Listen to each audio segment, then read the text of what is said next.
Voy a transgredir todos los manuales de periodismo que dicen que nunca hay que elogiar al entrevistado cuando uno está frente a él, pero en el caso de nuestro próximo entrevistado yo tengo una admiración muy especial. Primero porque soy lector. Creo que quien no haya pasado por Mamá, por Fernández y especialmente por La Logia de Cádiz se está perdiendo a un autorazo. Creo que Fernández por lo que significa para el periodismo, La Logia porque, bueno, yo soy de aquellos pagos, y Mamá porque es un homenaje a la historia de la inmigración, se pierde a un gran escritor. Y aparte es un periodista con una aguda mirada.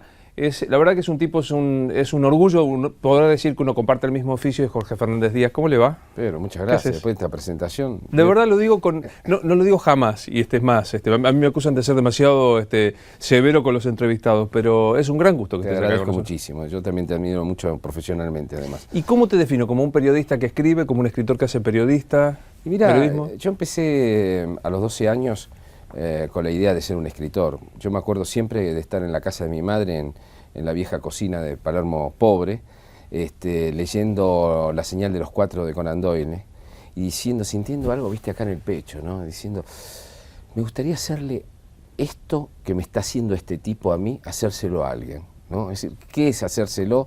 Y mantenerte en vilo, sentir que te meto en un mundo impresionante. Y bueno, ahí nació mi vocación por la literatura, que es anterior al periodismo. Lo que pasa es que después me enamoré también de periodismo, claro, y fui bígamo, ¿viste? Periodismo y literatura durante mucho tiempo. Se diría que el periodismo fue mi esposa y la literatura mi amante, una es diurna y otra nocturna.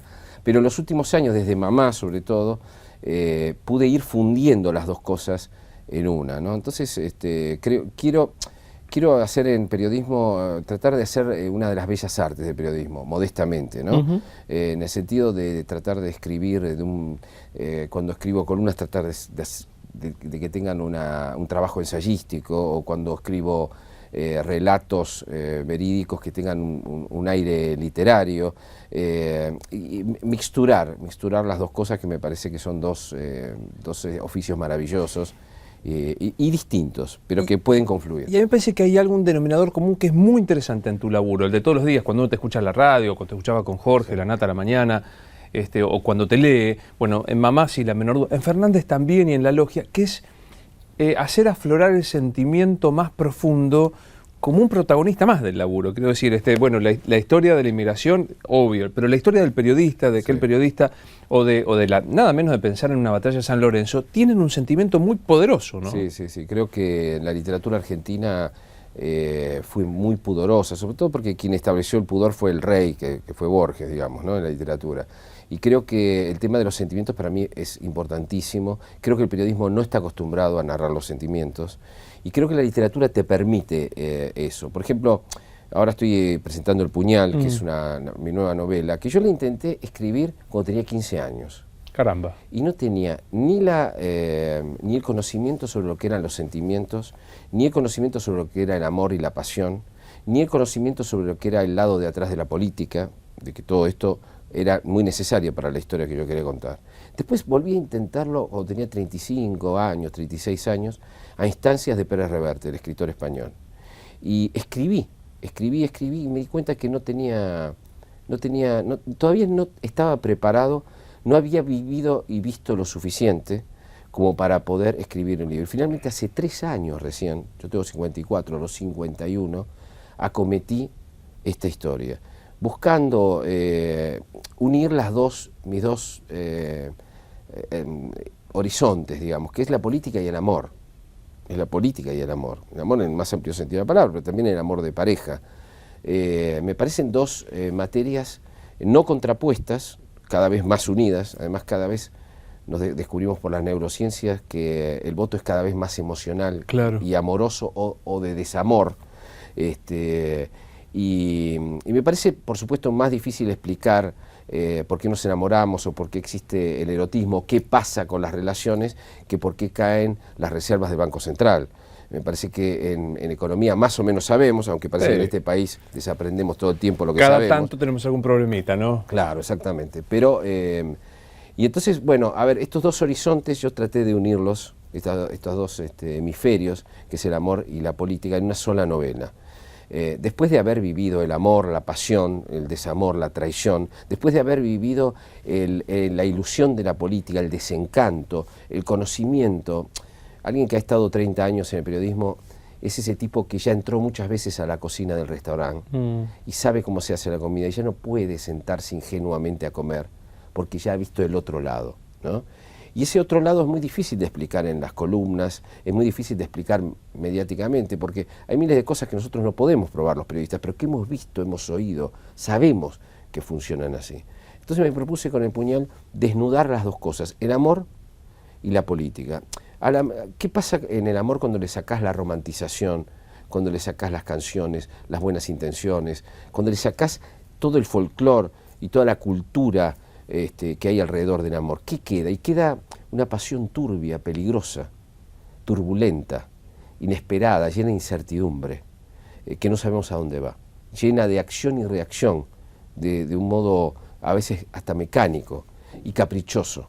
Eso queda si desvestís al amor. ¿Y qué queda de la política? Es hermosísimo. Quiero decirte que digamos, es desnudar el amor y ver esta pasión turbia, casi increíble por momentos irracional, inexplicable. Es hermosamente duro, quiero decir, ¿no? Es hermosamente duro, vos lo has dicho. Hermosamente chocante, no sé cómo decirlo, casi un oxímoron, ¿no? Sí, es exactamente eso. Y cuando desnudas a la política, cuando desnudo a la política, cuando le sacás el sermón, le sacás los discursos, le sacás las declaraciones que hacen en estos lugares, las buenas intenciones y todo, descubrís que la política argentina cada vez es más gangsteril, que es más de toma y daca, que es más, agarro el Estado, agarro las cajas, es más robo para la corona, es más hacer plata para hacer política, es más la corrupción, estos son mis amigos, Tattaglia para Manhattan para los Tattaglia y Brooklyn para los Puzo, digamos, ¿no? Esa idea un poco mafiosa que se da detrás de la política y que tiene un ingrediente ahora totalmente novedoso y totalmente inquietante, que es la narcopolítica. Este libro trata sobre la narcopolítica, pero no en un sentido de los pibes del Gran Rosario, los sicarios del conurbano, sino la narcopolítica como gran negocio corporativo y de caviar y champán cristal que se arregla en Puerto Madero, y en donde participan funcionarios, participan jueces, participan policías. Es la cocaína que entra a la Argentina y se despacha, usan un management muy moderno, que necesita del apoyo del poder. Nosotros somos uno de los principales exportadores de cocaína del mundo. Se habla mucho de la cocaína que queda acá, y es un gran drama la cocaína que queda acá, por supuesto, ¿no? Pero la cocaína que queda acá es la coima que se paga para poder pasar. Apenas el peaje. Es el peaje. Y es un fenómeno nuevo, no nuevo, lleva por lo menos 15 años, ¿no? Y la cocaína se manda a Europa, se manda a África, y es un negocio de guante blanco. No se trata de Escobar Gaviria, no se trata de Chapo Guzmán, no se trata de los pibes chorros ni de los pibes sicarios que vienen del hambre. No se trata de eso, se trata de las altas esferas. Y creo que es un fenómeno inquietante que cada vez avanza más, y yo quería retratar ese mundo. Esta historia trata sobre un hombre de los servicios de inteligencia argentinos que se dedica a arreglar el problema de los políticos. Cuando digo arreglar el problema de los políticos, es arreglar los problemas menudos de los políticos. Qué sé yo, un diputado se le desaparece la hija porque se fue con un novio, el tipo va, la busca a la hija, la trae. Un periodista está chantajeando con un libro a un ministro, va, lo agarra al tipo del pescuezo, le saca, lo amenaza y se acaba el chantaje. Un intendente del conurbano tiene una mujer que lo traiciona con un personal trainer, entonces el tipo se ocupa de las cosas menudas. Y a este tipo de los servicios le encargan, además describo cómo se espía en la Argentina a una persona, ¿no? Y le encargan espiar a una mujer, a una abogada muy sexy y muy dura, que llega a la Argentina, no se sabe para qué. Viene a poner un negocio, que es el negocio más peligroso del mundo, por supuesto, ¿no? Pero él empieza a investigarla y a espiarla, y empieza a obsesionarse con ella. Y empieza entre los dos un amor, entre dos seres crueles. Por eso te digo que está el amor hermosamente cruel, como vos decís, hermosamente verdadero, porque está entre dos personas que no se atreven a ser felices y que no se atreven a nombrar la palabra amor, que no quieren ilusionarse para no desilusionarse, que ser felices los convierte en vulnerables, por lo tanto están todo el tiempo especulando con no serlo, y que sin embargo tienen un enganche entre ellos, que es un enganche que es lo que está en la base del enamoramiento. Esto es el puñal. Claro, escribirlo a los 20 años era como una pretensión absolutamente irrealizable, digamos. No lo podía hacer. Enseguida vuelvo al puñal, que es este último trabajo tuyo, pero pensaba, digo, cuando vos describías un poco la Argentina, el negocio de la política, a mí me gusta decir que es una reducción absolutamente injusta, pero trato de ser metafórico. Los 90 tuvieron como una exaltación de la frivolidad, ¿no? Aquel pizza con champán de Silvina Balger y demás. Esta década, estos 12 años del kirchnerismo, en donde yo encuentro que la intolerancia se ha postulado como un valor, me parece tremendo. Sí. Vamos, ¿te parece que va por ahí o qué es? ¿Qué representa este tiempo? Es muchas cosas esta década, ¿no? Déjame decirte que yo no creo que toda la política sea sucia y gangsteril, ¿no? Creo que hay una muy buena parte de la política, sobre todo los que no se han apoderado del Estado y se han asentado en el Estado y lo han tomado como rehén, digamos, ¿no?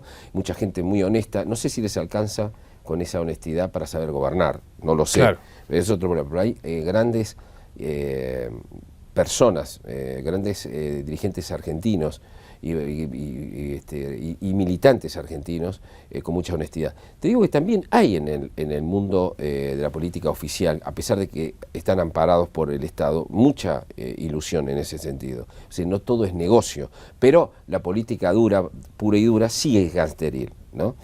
Yo no quería escribir una novela policial, te lo confieso.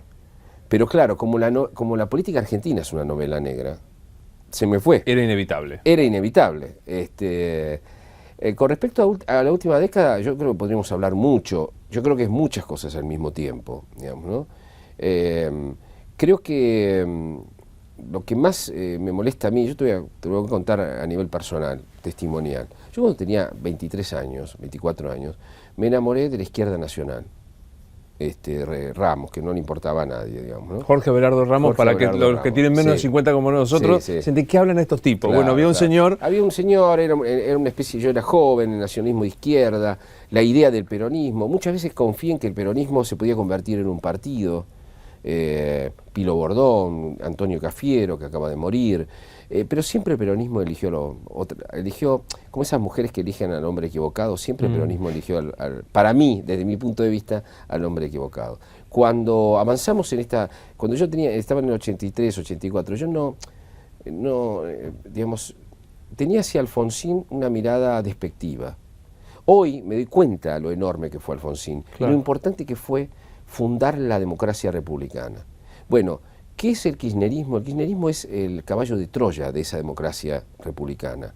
Viene de la mano de la democracia republicana, pero viene a decirnos, che, es una pavada, ¿no? Esto de división de poderes, control. Acá lo importante es ejercer el poder. No, che, yo me fui convenciendo en estos años de que la democracia republicana es importante. Tal vez en el 83, cuando leía a Ramos, no estaba convencido, pero claro. Yo he crecido, he vivido el mundo. No considero que ser coherente, ¿viste esa gente? Este hombre es coherente toda la vida. No hay ninguna virtud en eso. Yo a los 20 años era un tarado.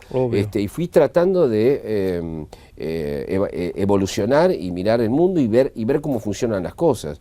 Entonces, la interpelación que nos viene a hacer es, no importa, la república no importa, la división de poderes no importa, que el Congreso sea una escribanía no importa, que los órganos de control estén en manos nuestras mientras nosotros gobernamos y no importa. Es decir, casi empieza a no importar la democracia tal y como la conocimos y vamos a una especie de democracia directa que a mí me asusta mucho. Insisto que creo que tengo que admitir que hay en el mundo un giro hacia populismos autoritarios. Rusia es un populismo autoritario. China, por supuesto, es un populismo autoritario y con otras características. El ascenso de Podemos en España es un síntoma tremendo hacia ese lado. Pero, digamos, los que nos criamos en esta democracia republicana, nos joroba mucho y por eso luchamos para que nos mantengamos dentro de las reglas de esa democracia, que es muy cortita. La Argentina vivió entre populismos, dictaduras militares feroces y brevísimos interregnos. Y bueno, pudimos alumbrar algo. Nosotros los ochentistas, no los setentistas, los ochentistas, que nacimos a esta democracia, queremos que esta democracia siga, y siga no siendo vulnerada. Yo creo que esta es la gran década de vulneración de la democracia. Yo sé que esto no le importa a nadie. No, no te ¿Por creas. qué te digo que no le importa a nadie? Pues yo veo las encuestas. Somos 4 más o menos que nos Claro. importan, pero digo, nos importa, ¿no? Yo creo que no le importa a la mayoría de la gente. Yo escribí este fin de semana, cuando vos ves cómo está conformada la Argentina, hay un 18% que es kirchnerista incondicional. Dogmático, sí. Que es muchísimo. El kirchnerismo realmente ha tenido una muy buena performance en ese sentido. Un 30% que es anti-kirchnerista feroz, y un 50% que está ahí, está mirando, que quiere por ahí un pequeño cambio conservador, pero que nada de esto le importa. El Código Civil, el Código Penal, la Corte, los jueces, el nombramiento de Ficlet, la Procuradora. Cuando yo digo, a ver, la Procuradora, digo, sí, es un agente del Poder Ejecutivo, no era representante de los intereses, perdón la autorreferencia, pero me pasa lo mismo con Alfonsín. Yo tenía una mirada crítica en aquel momento. Y hoy digo, Alfonsín, con los más y los menos, propone para, cuando él gana la elección, que sea ministro de la Corte Suprema su oponente, Ítalo Argentino Luder. Sí. Imagínate vos que hoy esto es un disparate inexistente, hoy hay que buscar un amigo obsecuente para la Corte, ¿no? Totalmente. Es decir, esa idea de que al principio el kirchnerismo venía, digamos, su embajador en Estados Unidos era el Pilo Bordón. Claro. ¿No? Hoy es una chica de la Cámpora. Cuando viene acojonado, Néstor.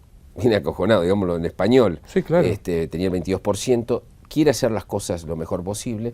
Y bueno, ahí tenemos los superávit gemelos, tenemos cierta idea de una nueva corte. Es decir, visto con perspectiva, ese gobierno tenía varias cosas positivas. Aunque uno tiene siempre como periodista tiene que criticar, tiene cosas positivas. Ahora rápidamente se asentó en el poder y ya quiso ser Santa Cruz. Y entonces Santa Cruz, fíjate lo que es Santa Cruz, destruyeron las instituciones, la economía santacruceña, los medios de comunicación. Es decir, cuando vos ves, es como una bomba neutrónica. Claro, para la elección indefinida, claro. Claro, poner a Zanini en la Corte Suprema, digamos, en el Tribunal Supremo de ahí. Es decir, el kirchnerismo entró tímidamente, hizo una buena performance cuando estaba tímido. Ahora, cuando se sintió que era poderoso, empezó a hacer macana. Le pasó lo mismo a Menem. Menem en los primeros 4 años estaba temeroso, venía de la hiperinflación, empezó a hacer algunas cosas, y después se relajó, se hiperendeudó. Es decir, siempre vivimos por encima de nuestras posibilidades. ¿Cómo decirle a la gente que estamos viviendo por encima de nuestras posibilidades? Si a la gente le importa nada. Por eso la sabiduría de Alberti, a quien también uno con soberbia criticaba, decir, él proponía 6 años y por lo menos saliste del poder. O sea, la alternancia casi manu militari de la Constitución tenía un sentido, sabía que nos íbamos a sentar en el Estado, como vos decías. Acá se va a ir Cristina porque porque la performance económica de Cristina es muy mala, claro. Y el año pasado le dieron un voto castigo a su intento hegemónico, y porque ella fue incapaz de construir en su narcisismo típico, que es típico de los grandes líderes caudillescos, un seguidor con peso propio, no lo pudo construir. Entonces se tiene que ir y entregarse quizás a Scioli, digamos, como finalmente calculo que va a terminar esto. Calculo, no sé, en la Argentina hay tantas sorpresas. Todo es posible. Todo es posible. Sí, y no lo construyó porque tenía aquella, que la vida le malogró la posibilidad de aquella cosa de la alternancia permanente, Néstor Cristina, ¿no? ¿Sabes cuando yo le explico a alguien de fuera del país que no está contaminado? Le explico que el proyecto político del país era primero el marido, después la esposa, después el marido, después la esposa, y que eso se truncó y que ahora viene el nene. Es cuando vos ves esto es predemocrático, es aldeano, es un proyecto que a mí me deja perplejo, no tanto que ellos quieran hacerlo, sino que se lo permitan hacer. Creo que ahí tienen culpa la sociedad y a la vez tenemos culpa todos, por supuesto. Y muchos intelectuales importantes, intelectuales que han leído al marxismo, que han leído a Tocqueville, han leído a los grandes pensadores de la historia, que permitan que haya una idea monárquica, feudal, porque una de las cosas fundamentales es que esta es una década feudal. Lo que trae el kirchnerismo es la idea feudalista, la ingresa como nadie nunca en el peronismo, ni siquiera Perón. Perón no venía de una provincia feudal. Menem venía de un feudalismo distinto en La Rioja. El que trae el feudalismo, y Duhalde era otra cosa, el que trae el feudalismo y lo instala como método de gobierno es el kirchnerismo. Esta es la década feudal para mí, que ha demostrado mucha eficacia para sostener el poder. Aún hoy, que está en un momento de transición, Cristina domina completamente la escena. Yo tengo que decirte que domingo a domingo, cuando escribo en La Nación, quiero escribir de otros, pero nadie tiene relevancia al lado de ella. Ella es un personaje literario además fascinante. Claro. Fascinante. Jorge, cuando vos hablabas de esto, ¿no? De la década feudal y de hagámonos del Estado, porque total el resto no le importa demasiado, no jorobemos con esto, los contrapoderes, los contrapesos y demás. Cuando escuchás a la Presidente reivindicarse como la más democrática, la más abierta, la que más digamos, ¿lo cree o lo actúa, digamos, cuando ella cree que encarna el mayor crecimiento, la mayor preocupación por la sociedad, la mayor institucionalidad? Yo, digamos, creo que las dos cosas, que muchas veces hay mucho marketing y mucho marketing, ella es muy buena actriz política, digamos, ¿no? Excelente, extraordinaria, ¿no? Pero a la vez creo que ellos creen, digamos, que son fundacionales, y que están haciendo algo totalmente, y que el modo de hacerlo es no hay modo de manejar el poder de manera democrática, porque este país no se banca la democracia. En ese sentido, se decía lo mismo en la dictadura. Yo recuerdo en la dictadura que decían, bueno, pero la democracia no es para la Argentina, es para pueblos más maduros. Alguien podría decirte, mira, acá hay que manejar con mano de hierro, tener la Corte Suprema, apoderarse de los mecanismos de todo. Es decir, acá hay que barrer con todo porque la Argentina no está para ser democrática. Así que, digamos, creo que en parte hay un 50% de sinceridad en Cristina, me parece a mí, y un 50% de puesta en escena. Es una gran actriz, es extraordinario lo que hace realmente cuando ella habla, se apodera del escenario, digamos, ¿no? ¿Y cómo vivís este momento de nuestro oficio, del laburo, con esta definición para mí que también es un contrasentido en su definición, que es el periodismo militante? Esta cosa, digamos, yo creo, y vos lo dejaste traslucir, que el periodismo es contar lo que se quiere ocultar, lo que no está bien, reflejar lo que debe ser corregido. Mira, venimos discutiendo hace mucho tiempo de este tema. Yo creo que el periodismo militante es una buena excusa para hacer periodismo oficialista. No me parece mal que hagan periodismo oficialista, siempre fue un mal negocio, en el sentido de que la gente no quiere a un periodista que habla bien del gobierno continuamente, porque la gente quiere que los periodistas descubran las cosas que el gobierno quiere ocultar. De eso se trata un poco el juego. Por eso el rating o la circulación nunca van hacia el oficialismo, claro. pero ahora y siempre. Siempre, bueno, no es ningún milagro. Después está la delación mediática, ¿no? Que eso es otra cosa, que es algo organizado desde la jefatura de gabinete para destruir puntualmente a periodistas, desacreditarlos. Ya no tiene efecto eso, pero tuvo efecto en algún momento. Esto para mí fue muy doloroso. No porque me haya tocado a mí, porque yo no soy nadie, pero sí le ha tocado a muchos amigos. Y ahí sí han ocurrido cosas muy lacerantes, cuando el Estado persigue y lo muestra a un periodista como un estúpido, como un derechista, como un tipo de los que trabaja para la dictadura, para el neoliberalismo, y lo persigue con errores y qué sé yo, y lo pasa una y otra vez.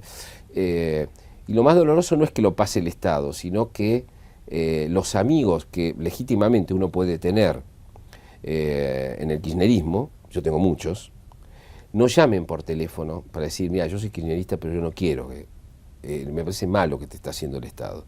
No, muchos de ellos se han callado. Te repito que nunca pasó conmigo, no me estoy quejando yo en lo personal, pero he visto que eso ocurrió. Bueno, hubo juicios públicos en Plaza de Mayo, periodistas, juicios sumarísimos con condena, una cosa avalado, o por lo menos con el tácito amparo del Estado, ¿no? Sí, ponele que yo en el futuro me vuelva loco, cosa que espero no poder hacer, y me vuelva loco y me enamore de un gobierno. Y ese gobierno persiga de este modo a los kirchneristas. Yo me sentiría un miserable si no llamo a mis ex amigos kirchneristas o mis amigos todavía kirchneristas y no les digo, mira, mi solidaridad, claro, es terrible lo que está pasando. Acá no estoy. Yo no estoy acá, pero eso no ocurrió. O sea que hubo un consentimiento de que eso sucediera. Y eso ha producido desgarros en la amistad muy dolorosos. Muy ¿Qué es 678 para vos? Yo no lo veo muchas veces, pero ha sido un arma muy eficaz para el gobierno, me parece, en muchas cosas, ¿no? Sobre todo en el hecho de... a mí me acuerdo que me criticaron mucho por entrevistar a Vargas Llosa, y he perdido amigos que se pusieron del lado, digamos, es una cosa de locos, ¿no? Que amigos míos con los cuales he discutido de literatura, de política, me recriminaran que entrevistara al Premio Nobel de Literatura en la Feria del Libro. Bueno, eso apareció por 678, lo sé, pues no es que lo vi, pero me lo contaron. Y hubo mucha gente hay mucha gente todavía que le gusta que le digan eso y que compra eso, y bueno, qué sé yo. Pero esto que yo te decía, que es popular... Yo no quiero recriminarles, ¿viste? Lo que digo es que hay un mecanismo, este gobierno puso un mecanismo mediático de delación del Estado. Es decir, voy a perseguir a este, mirá este lo que es, mirá este lo que hace, ¿no? Y eso, la palabra delación... Es tremenda. Es terrible. Sí, es propia del autoritarismo más tremendo, ¿no? Es tremendo, pero está naturalizado como tantas cosas que están naturalizadas. Pero por eso yo te decía... Ahora todos cometemos errores. Claro. No, a ver. No, todos. De hecho, el periodismo yo creo que se debía a una gran autocrítica. Lo que pasa es que empezamos a hacer la autocrítica cuando nos empezaron a torpedear. Entonces, viste, es muy difícil que vos hagas una autocrítica en un submarino cuando te están tirando bombas en el medio destruyendo claro, todo el tiempo. La cosa es cuando estás en la superficie, en la gloria. Y yo creo que nos debíamos una autocrítica de los 90, de lo que hicimos en los 90. Empezamos a hacerla y nos empezaron a bombardear y bueno, entonces ya... Y mucha gente quiso establecer la idea de que el oficio del periodista, no solo los grandes medios, toda esta cosa, ¿no? Sino que el oficio de periodista era un oficio bastardo. Eso me dolió. Pero vos sabés cómo me dolió. Me destrozó, te diría. Jorge Lanata usó una expresión muy polémica, que fue el balde de mierda, o el balde de bosta, no me acuerdo, respecto a la oposición. Vos que sos, y que escribís todos los domingos sobre la actualidad política, digamos, ¿ves una oposición en el viejo sentido Alfonsín, entendiendo con un grupo con capacidad de alternancia seria de gobierno? Mirá, no importa lo que yo vea, el asunto es lo que ve la sociedad, y cuando vos estudias bien las encuestas, la sociedad, al querer un cambio moderado, va hacia una especie de centro, donde está el cambio, digamos, más kirchnerista, que es Scioli, un cambio medio que es Massa, y un cambio más pronunciado, pero suave, que es Macri. Macri, el electorado lo obliga a hacer un cambio, pero un cambio... tranquilo. Entonces me da la impresión de que todo se juega ahí, no importa lo que yo piense. Y creo que es muy difícil instalarse frente al peronismo. Es decir, yo soñaría con un país donde el peronismo es un partido y hay otro partido y se van alternando y van haciendo acuerdos de fondo. Sé que es una utopía, pero a ellos les parece una estupidez lo que les estoy diciendo. No, digamos, esto pasa en la democracia más saludable. Así que el peronismo sea un partido interesante, muy importante, y que haya un segundo partido, que ya no será el radicalismo, que ya lo perdió, pero otro partido con otras características, y se vaya alternando. Es tan difícil esto. Y con capacidad de gobierno. Ahora hay un partido único, Luis, un partido único. ¿Nosotros podemos permitir, la Argentina se puede permitir un partido único que gobierne? Es necesario la alternancia. Y es muy difícil, si vos estableces que vos sos la patria y los otros son la antipatria, es muy difícil entregarle la banda a la antipatria, ¿entendés? La banda presidencial. Es decir, en estos términos no es posible una democracia moderna, en los términos de amigo-enemigo, no es posible. A la vez uno se pregunta por dónde se corta la sociedad. Ya no se corta por peronistas y radicales. Gorilas y peronistas, todas estas cosas que se dicen. Hay tantos peronistas afuera como adentro del gobierno. ¿Por dónde se corta ahora? ¿Cuál es el corte ideológico que hay? ¿Izquierda y derecha? Tampoco. En el kirchnerismo hay izquierdas, derechas, hay tipo... Bernie Zaffaroni, qué sé yo, no sé. Cualquiera, y en la oposición también sí, hay claro, izquierdas y derechas. Tampoco representa esto. Yo me quedo con lo que dicen dos intelectuales muy opuestos, de enemigos te diría, que es Laclau y Sebrelli. Los dos piensan lo mismo, aunque se colocan en trincheras distintas. Dicen que la Argentina se debate entre populismo e institucionalismo. Es decir, que hay un partido populista fuerte y hay un partido institucional fuerte. Los dos tienen alas izquierdas y derechas y centros, pero los dos discuten algo, discuten un país distinto. Y a lo mejor entre los dos, con un poco de los dos se puede hacer un país.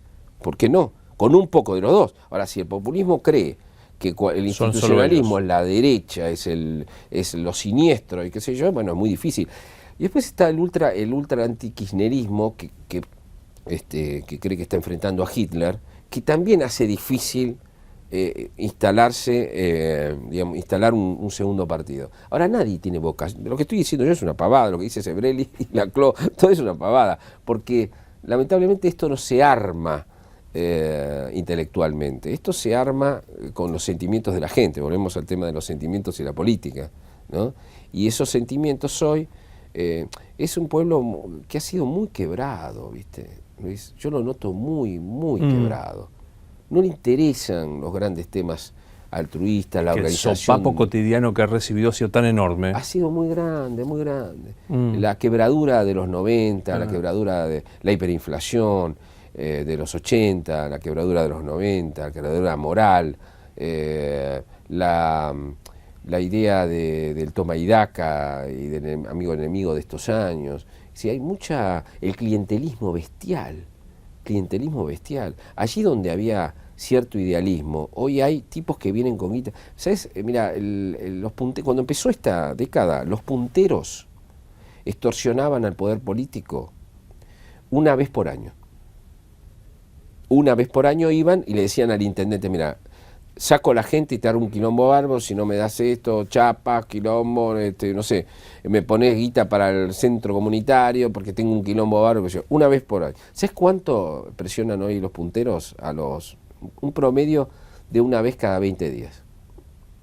Entonces lo que han acostumbrado es a que todo es clientelismo, es toma y daca, te aprieto, vos me das la guita, todo es la guita. Y finalmente esa intuición que tuvo Néstor de que todo es la guita, tiene razón, todo es la guita, y yo creo que muchas veces tuvo razón, que conoció el alma profunda de la sociedad, todo es la guita. Entonces, viste, no quiero decir que para todo el mundo todo es la guita, pero digo, para una es una representación de mayoría, claro. Claro. Con esto no quiero parecer, siempre es la economía estúpida, esa idea de Clinton, ¿no? Por supuesto, la economía es absolutamente central, si vos das... Bueno, pero yo tengo miedo que yo soy hijo de asturianos, que un día el poder que se maneja con encuestas y la gente que se maneja con la economía, un día la economía esté perfecto y la encuesta diga que hay que tirar asturianos al Río de la Plata. Entonces yo voy a comprarme un paracaídas o un bote. O te pones directamente en la Rambla. Me van a tirar y nadie me va a defender. Sí, claro. Digo, es un país que todavía no se ha reconcentrado, no se ha rearmado. El otro día decía Pepe Nun, que lo explicaba bastante bien, es un país muy adolescente todavía. Y esta democracia nueva que estamos practicando es muy nuevita, es del 83, es nada, muy nuevita. Es nada. Por eso es que creo que hay que cuidarla. Bueno, es un placer siempre verte, vení más seguido. Muchas en este gracias, lugar, como Luis. Podrás ver, podemos hablar media hora tranquilamente. No hay PNT, no nos corren, nada de esto. Hablar de literatura, desearte lo mejor con El Puñal, Bueno, que sé que va a ir muy bien. Va a venir Arturo Pérez Reverte a presentarlo a la Feria del Libro. Que acá me bajé porque tiene una frase hermosísima de lo que él dice. Dura, negra, violenta, desencantada y apasionante novela. El Puñal está en Argentina que estremece. Y me pareció hermosísimo lo que dijo. A él lo estremeció realmente, ¿no? Que bueno, la Argentina fuera así, la parte de atrás de la Argentina fuera así. Lo mejor para El Puñal, gracias, nos Luis. estamos viendo. Te agradezco muchísimo. Así seguimos en Infobae TV. Entérate antes. Baja la aplicación de Infobae.